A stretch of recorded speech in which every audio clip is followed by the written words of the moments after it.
L'Iran qui a tiré de nouveaux missiles en direction du territoire israélien aujourd'hui. On compte à cette heure 5 blessés. À Jérusalem, on retrouve Stéphane Amar, notre correspondant. Bonjour Stéphane.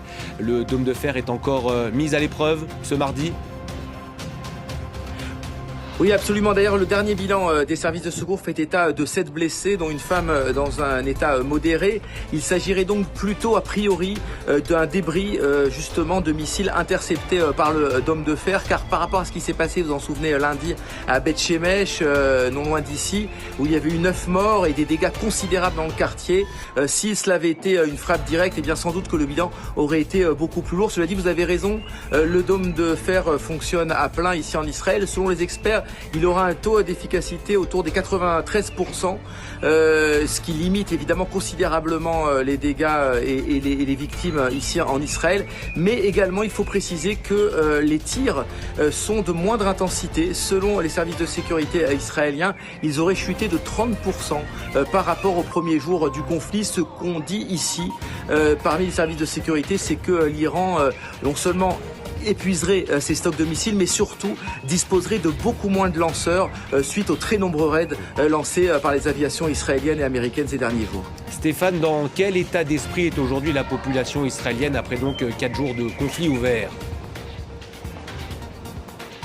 Alors après ce que je viens de vous dire, vous vous doutez que le moral est plutôt bon ici parce que on estime que cette opération, en tout cas pour l'instant, est une réussite. Bien sûr, il y a eu ces pertes de Beth Shemesh qui ont beaucoup ébranlé la population, d'autant qu'il y avait des enfants, 3 enfants d'une même famille dans cet abri qui ont été tués.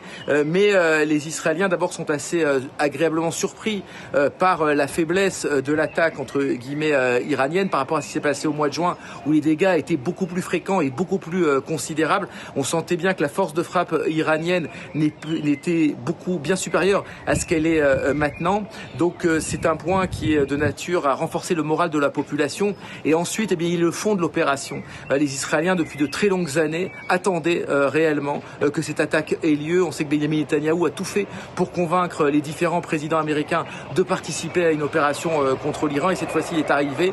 Et les Israéliens voudraient bien que ce soit la fin de cette menace iranienne, la fin de ce régime iranien qui quasiment depuis le début, depuis 1979, menace Israël. Et s'il avait obtenu l'arme nucléaire, ce que redoutaient les Israéliens, eh bien, ça aurait été catastrophique vu d'ici. Et puis il y a un autre point, bien sûr, c'est le Hezbollah. Le Hezbollah également est une menace récurrente. De très nombreux Israéliens ont été tués lors des affrontements entre l'armée israélienne et le Hezbollah, ou alors par tout simplement des tirs du Hezbollah sur le territoire israélien. Et l'opinion est derrière son gouvernement pour que on profite de cette guerre pour en terminer aussi avec cette menace du Hezbollah au sud Liban. Merci beaucoup Stéphane pour toutes ces dernières informations.